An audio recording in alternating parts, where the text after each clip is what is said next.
My dad, he also happened to be the headmaster of my school. Oh, tough gig. Hello, snipers. Welcome to the podcast. This is Not For Radio. We are your hosts, Duncan Hyde, Jay Reeve, ready to go for a Friday. Huzzah! The weekend is upon us. Time to blow steam out of our ears like a screaming kettle.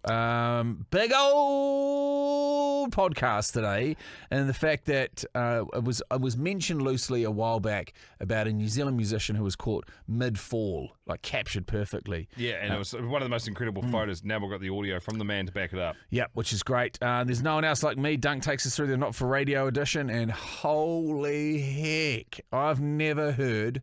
I would challenge anybody right now if they know anybody that has been more fucked up than that guy that's in that list. He's the human Humpty Dumpty. Yeah. Also, possibly the world's most psycho principal, who happens to be one of our podcast listeners' dads, and how dressing up as an SS member is probably not a great idea. And what it's like to jam a pipe up the end of your own dick. And first, we're going to win $1,000 worth of Bitcoin with Binance. You beauty. Enjoy the potty. This is Dingle from South East London, and you're listening to Not For Radio with Jay and Dunc. And these fuckers operate in that sweet spot of Max Chicken's rogueness. Oh, we need to get that right, guys. Max Chicken's rogueness. Obviously, the show is, or the podcast has been brought to you by Binance, which is mega. 240 million users across the globe on this bad boy. And once again, I'll say it just for reference, that is more people than registered for Netflix.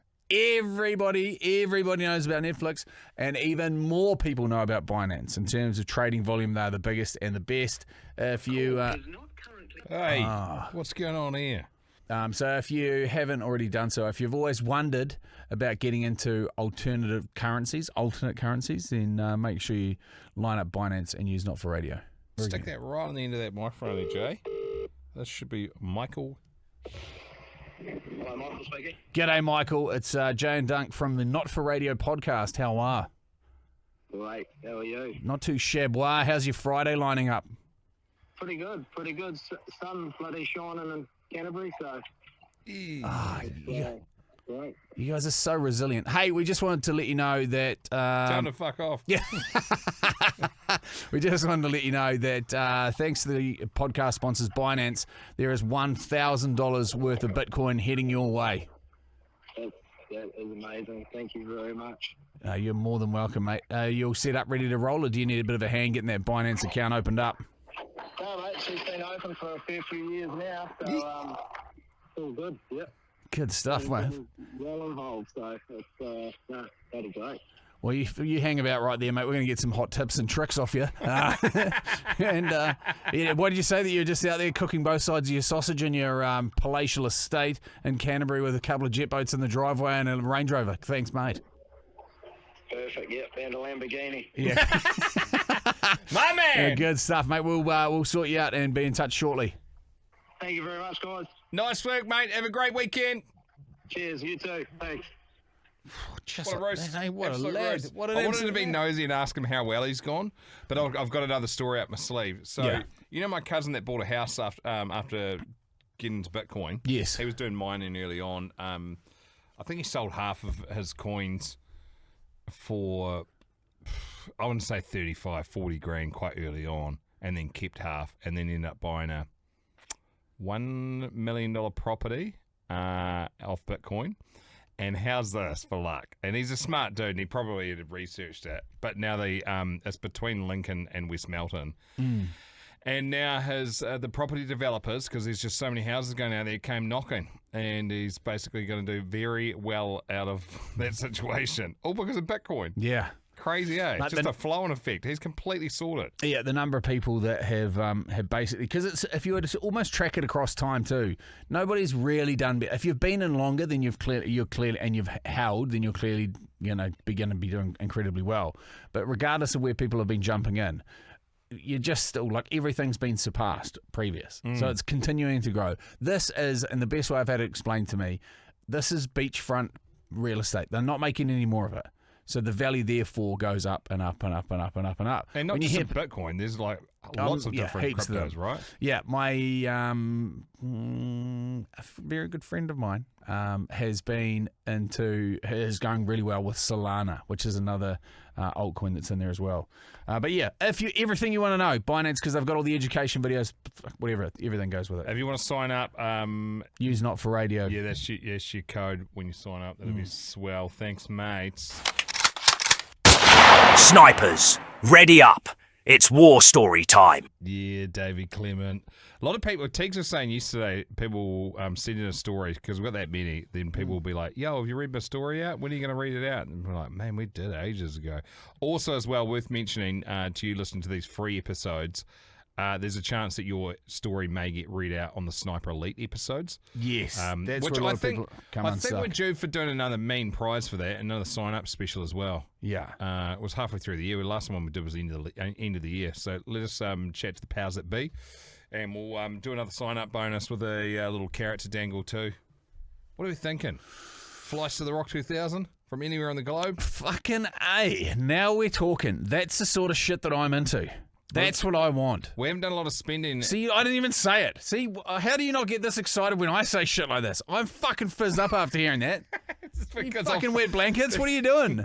This is the response I want. Fuck yes, let's do it. Who gives a fuck? Pay for it.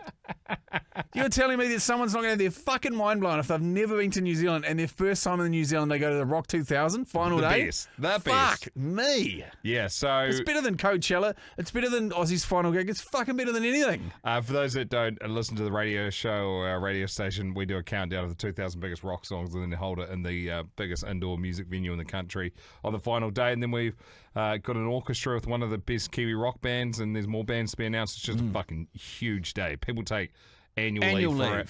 Like, as soon as we announce the date, they'll put an annual leave, and there's parties right across the country. Like, it is just berserk. Yeah. But there's nothing like being at the epicenter. So let's chat to the big dog, and we'll get it lined up. Fuck it, let's just do it.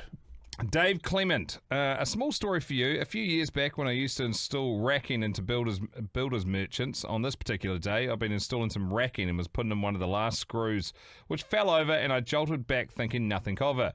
I finished the day and headed off to the hotel. I got to the hotel, booked in. I discovered my back was a lot worse than what I thought. It took me 20 minutes to walk 60 yards to my room. Wow. Jeez. This was due to 4 steps going down to my hotel room. I was nearly in tears down the stairs. The following morning, I could hardly stand up, let alone walk, but I had to make the 100-mile drive home, which is probably the most uncomfortable drive of my entire life. 100-miler. When I got home, I made an appointment to see my doctor, who immediately sent me to the hospital. While in accident and emergency, I decided that I needed a wee. Unfortunately, I couldn't go. So the very kind doctor suggested they put a catheter in. Oh my God, what a relief it was to be able to have a wee. Man, he'd probably been holding on to it since the drive. I think, yeah, there's something that links like real serious back injuries to not being able to piss. That afternoon, they sent me off for a CT scan, which showed that I had slipped a disc, but they couldn't work out why I couldn't piss. The following morning, the nurse took the catheter out and told me to drink plenty of water and see if nature would take its course and see if I could wee. After a couple of hours and several litres of water, I desperately needed to go, but unfortunately, I still couldn't, so another catheter went in. Fun day in hospital. The next morning, the same thing, but being a bloke, I doubled down on the amount of water I drank and still no luck. This time, fucking pop yourself. This time, they decided to do an ultrasound and see how much urine I had in my bladder. Well, to say that the nurse and I were a little bit shocked is an understatement. 1.8 litres of urine was in my bladder, so yep, you guessed it, another catheter got put in. The following morning, I'm told I can go home, that in a few days a nurse would be out to see me and see how I'm doing. That afternoon, while spaced out on morphine, laying there on the couch, there's a knock at my front door. When my wife opens the door, there is a nurse with 3 boxes in her arms. They measure about 2 foot long. They were put on the coffee table in our lounge while she speaks to us and tells me that I'm too young to have a catheter in permanently. So, yep, you guessed it. Out comes the catheter yet again at this point. I asked, how the hell am I going to go for a wee when I can't wee? Her reply to this was, oh, don't worry. I'm going to teach you how to self-catheterize. Holy shit. She takes me up to the bathroom, gets me to drop one She takes me up to the bathroom, gets me to drop my cacks, takes out from one of the boxes what she bought in a sealed bag. That is nearly 2 feet long and about 3 inches wide. She tells me to tear open the packaging, take out what's inside. Oh, wow. I don't even know how to describe it. Apart from imagine a very small bell connected with what looks like the outside of a pepperami? With a piece of silicone tube in it. Pepperoni? Don't know. She tells me to put what looks like a small bell over my chap's eye. Yeah. And in one easy movement, slid out about a foot of the silicone tubing, and it goes straight up my old fella. Urine starts coming out. All the relief. Once finished, pull the tube out, discard it. So he's going to have to use it every time. So the conversation goes on, and I just say so. I need to do this every time I need a wee. Then comes a shock of it. No, you need to do it every 2 to 3 hours. What the fuck? I have to do this for 10 weeks until I get the use of my bladder back. 10 weeks. So the moral of the story is don't take being able to have a piss for granted unless you want to slip over a foot of tube up your old man every couple of hours. I didn't even know that was a thing. Yeah, fuck that. A friend of mine had a gnarly car accident, and he has a bit of an interesting cat. He was like, fuck this, I'm leaving hospital. And they're like, you can't leave, you're pretty busted up. And he goes, get me the fuck out of here. I'm like, nah. He called his mate, and his mate came to pick him up, and he reckons that he saw him walking out the front doors of the hospital, basically still like dragging an IV bag. So he had the IV bag in his hand, like he'd fucked it off the rack, and he had this catheter into his dick. He's an older bloke. Anyway, so he gets to the car, and he throws the fucking IV bag in, and he goes, fucking leaving this thing here, the little catheter bag that's hanging off his dick, and just pulls, and he reckons his dick stretched about fuck a foot long. He's like, fuck, I hope they haven't sewn this fucking thing into me. And he goes, and popped out the end of it, and they blow up a little balloon to hold it inside your fucking things. It doesn't. So he just fucking yanked the balloon the length of his cock and out. Oh. He reckon it looks so funny. It looked like a fucking the reverse of a snake eating a fucking deer, because it just, you could just see this ball going through his, like, stretching his cock out. He reckons he would have absolutely shredded it. Would have been like you know when you blow a balloon up, and at the start the balloon's real sick, you know, like real taut. You blow a balloon up, and then you go and blow up again, it's just fucking shattered. Do you reckon old mate that was sticking them up his own todger?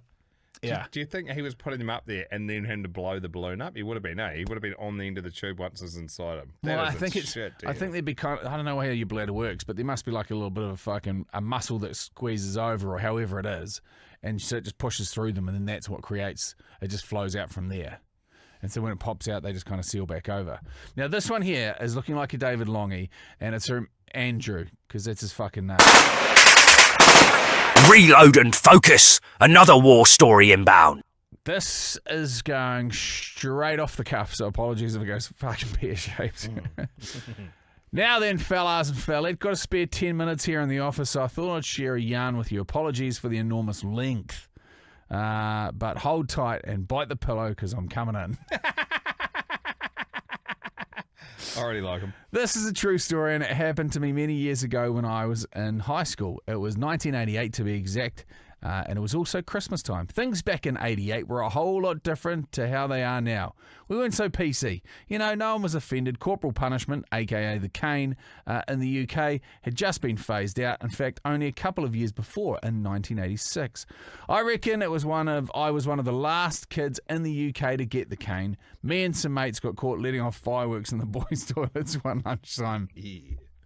And we all got 3 swipes across the arse by my maths teacher whilst bending over my dad's desk. Yes, you read that right. My dad, he also happened to be the headmaster of my school. Oh, tough gig.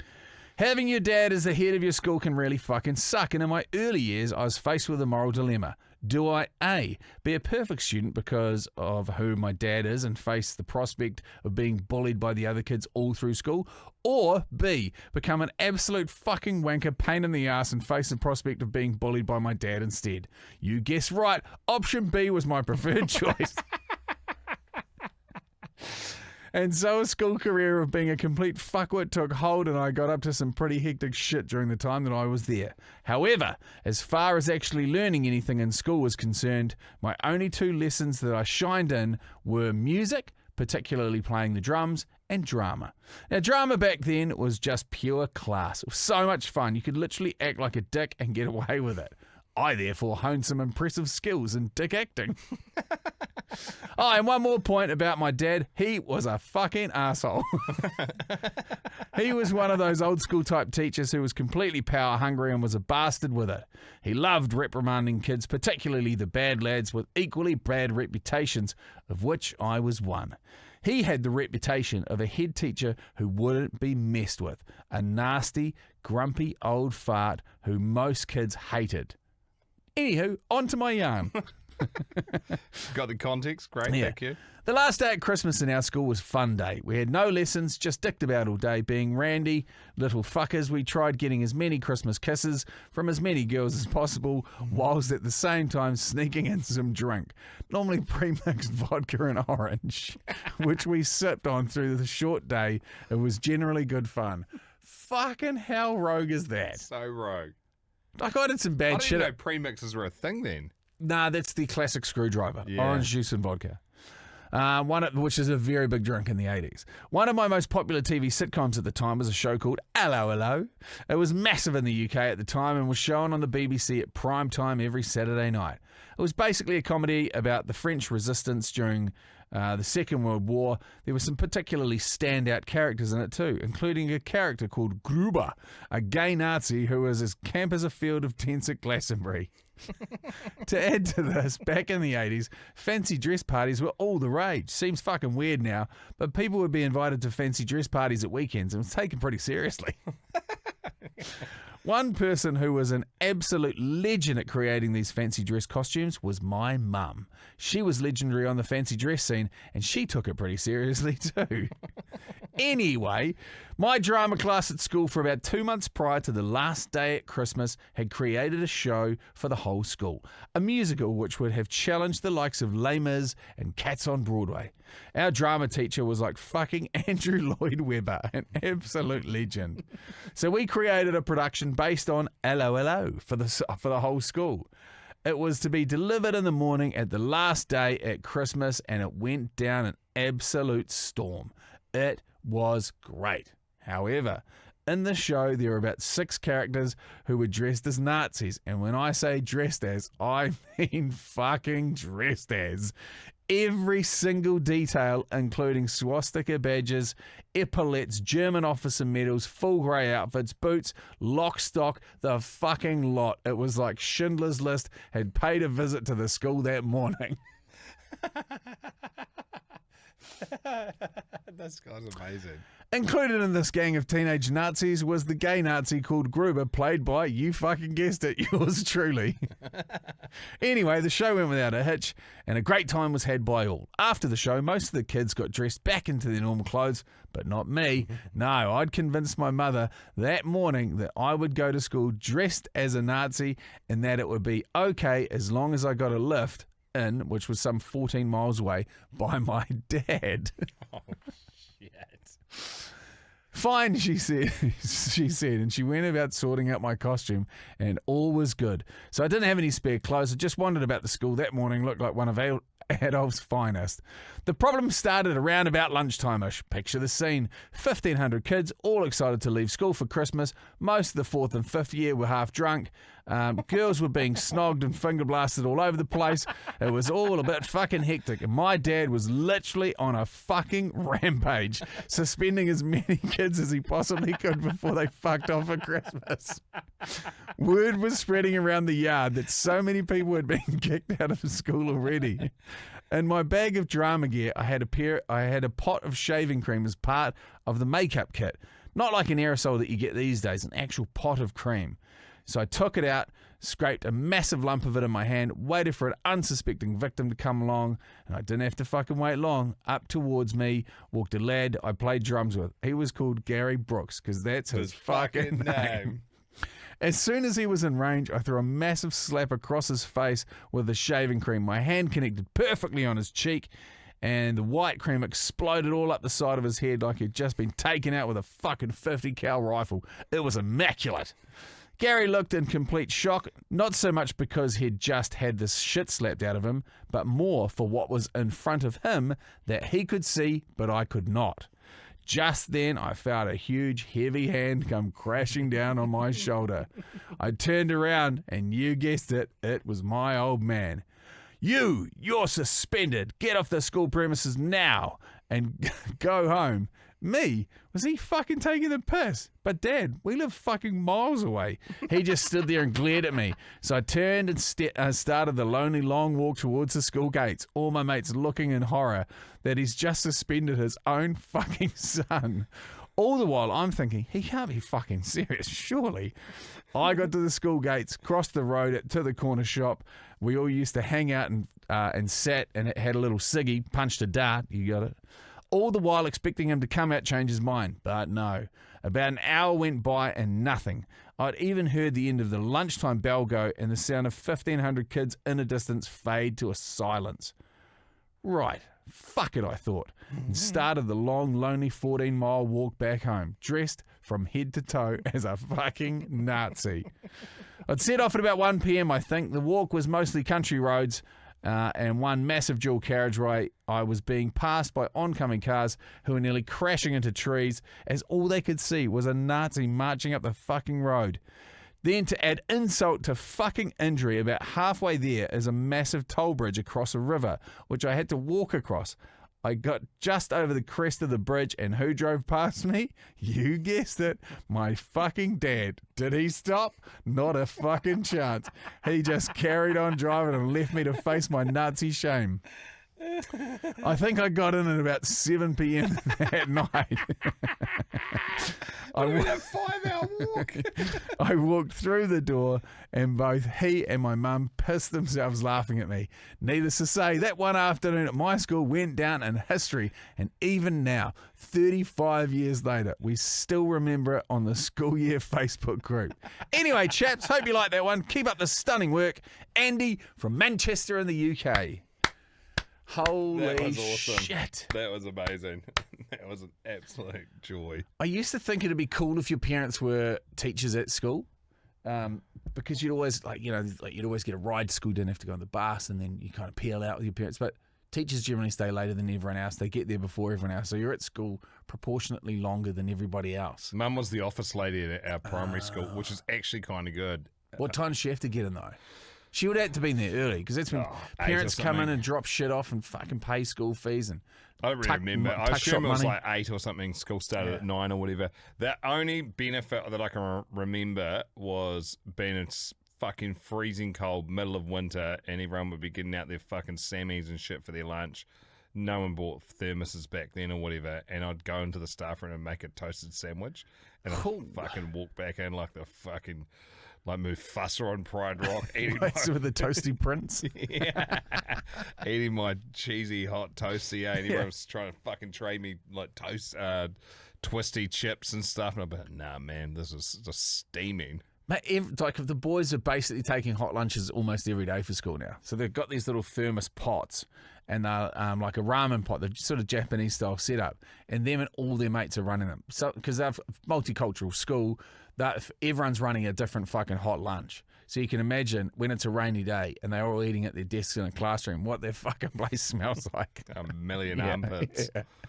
Plus a million fucking weird bowls of food. I tried to pitch, I put almost the same shit in my kids' lunchboxes every day, and they don't care. And I'm like, do you want me to mix it up, or you want me to like do like one of the, does anybody eat our thermoses? They're like, yeah. And I was like, do you want it? They're like, nah.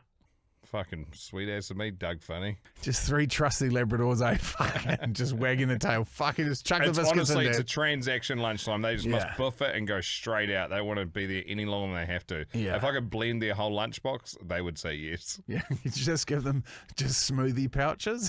They'd take it. I'm not even going to offer it because that'd be me fucked. They'd never eat a normal piece of food again. They'd forget how to chew. Welcome to the Not for Radio edition of There's No One Else on Me! No one else on me! This is all me today, Jay. Okay. This from Ange Waterton. I've been slapped by a drunk chimpanzee in the wild twice. Oh, shit. Yeah. That would probably almost end you. Chris Elliott. I've shot a chicken with an AK-47. Fucking hang on, just on that. Not Like, it's fucking... I mean, shooting a chicken with an AK-47, that's not necessarily such a bad thing, but a friend of mine's currently in Hanoi, or over in Vietnam, somewhere over there anyway, and he goes, fuck, you'll never guess what somebody asked me if I wanted to do. And I was like, message him back, shoot a cow with a rocket launcher. He goes, how do you know? And I was like, because you look like the type of person to shoot a fucking cow with a rocket launcher. He goes, how much does it normally cost? And I was like, $100. And he was like, motherfucker. I paid $300. No, he hasn't done it. But he sent this video through, and there's it's called Train Street or something. And so all the cafes are literally up against, which is fucking terrifying. All of them are up against where the trains go through. So if you can't, like, you could reach out from your seat and touch the train and fucking tear your hand off. Wow. But the kids love it, apparently. So they go there, like, you sit there and there's about 30 trains go past in the time that you're there, generally kind of short commuter trains. But both sides of the track have these little cafes in them. So you sit there having cups of coffee or tea or fucking having something to eat, and then every 5 minutes a fucking train goes ripping through there. Rattles your food off the table. Yeah. There's no one else like me! Paul Whitrow. I got kicked out of a hospital ward after trying to get the heart monitor that a friend was hooked up to play the EastEnders theme tune. He was in there after 3 heart attacks. Some people have no sense of humour. Orion Slavin. What a name. Yeah, damn. Tried to use 2 baseball bats as a stilts and it fucked me right up. Tried to use 2 baseball bats as stilts. Daz Deacon. I shot myself in the nuts with a 22 caliber rifle when I was a kid. Shit. James Hilmers. I was cutting a small piece of 1/4-inch plywood on a portable job site table saw. Did not see the small screwdriver someone had left in the T-square slot. When the plywood hit the screwdriver, it bounced back on the blade, which caused it to kick back, hitting me in the groin and injecting a slightly larger than a toothpick-sized splinter in my friend down there. Fuck. Richard Jones survived polio. Okay. Wow. It was a thing. You used to get the polio sip. Yeah. Remember that? Yeah. It fucking tasted terrible. I don't know what that is. I was playing Oh along. man, there was a thing that everybody got. Fuck, I'm sure that I had it. Immunised of polio. That is amazing. Yeah, because it wasn't that, like, one of my mates' fathers had it. My wife's grandfather had it. Like, it was a fucking thing. Yeah, it was like 1 in 6 people had it. Oh, wow. I had It no was idea. gnarly. Lorna Crows. I bet no one else has managed to do as the driver fall out of the passenger side door of their own car. Jazz back to that in a bench seat Holden just fucking whipped around the corner and just fucking disappeared out the door and off in the... Turns out seatbelts in the front of them. Good idea. Yeah. This from Christopher John Briggs. I once slept with a lesbian. I was on a stag do at the York races in the UK. Got chatting to a girl in the queue for some small winnings.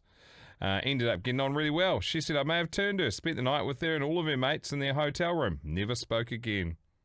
That's awesome. Could have been more detail in the hotel room, if I'm being honest. Sounds quite cool. Yeah. Not nickel and dime you, and just sort of very light on detail. Particularly in a room full of women. Whatever. But hey, moving on. Information we could have used then. Craig Geary. I had a car accident involving a 4x2 entering the car and crushing my skull. And one David Longy to finish on. Scott Ingalls. Broke my neck in 2 places from a car crash, yet was still walking around the hospital for 3 days until I had surgery. Almost choked to death after the surgery and was sent home. Got an infection in my windpipe that closed over for a whole 6 hours. Had a fall from over 20 feet after being hit in the head with a 100 kg weight. Broke both arms and fractured my skull and almost shattered my spine, but was walking 5 days later. Have separated toes, fallen downstairs and wrapped toes around a banister. Separated toes. Worked on a gas pipe that exploded in my face. Ducked a millisecond before it went bang. Sent me flying 25 feet in the air. Had a chest infection that stopped my heart. Had blood disease that ruptured most of the capillaries in my body. And turned me purple.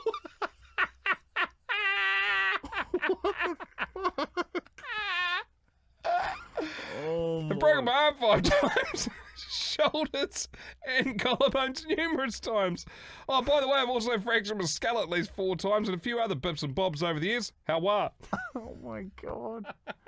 real life Humpty Dumpty. That is, man. Imagine looking at he could make up one of those human X-rays where you just make it all up out of your X-rays.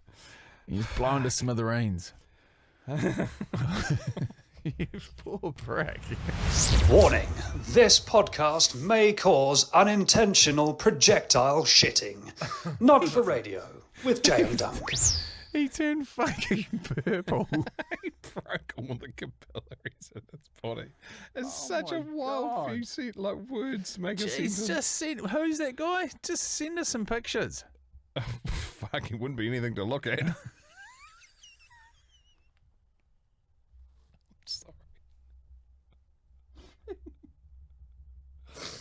Fucking Frankenstein. Fuck, he must be cobbled together. I know. Shit, what a legend. Okay, so the pictures of this next bit have actually gone up on the Sniper's Nightmare Facebook page. If you haven't joined that, 190,000 listeners of the podcast. Absolutely love it. It's a great place to be. But we were chatting the other day about a legend of a lead singer for a New Zealand band. His name's Pete Diggs. The band is called Shapeshifter. 100% go to your Spotify after this and listen to the top 5 tracks. Yeah, we'll put a link in the podcast notes. So I vaguely recalled, because over the past 20 years, pretty much exact 20 years, I've been in and around musicians with the jobs that I've been doing. And so I hear stories, but generally they're stories before I end up going out on a massive night on the steam. So if you were to imagine inside my head, there's somebody that's writing the story up on a typewriter, like a classic one, but then they have to file it when they're fucking wankered. And so sometimes the filing cabinets just don't line up. Normally the typewriter gets knocked off the table and the paper goes everywhere. Yeah, so it's a real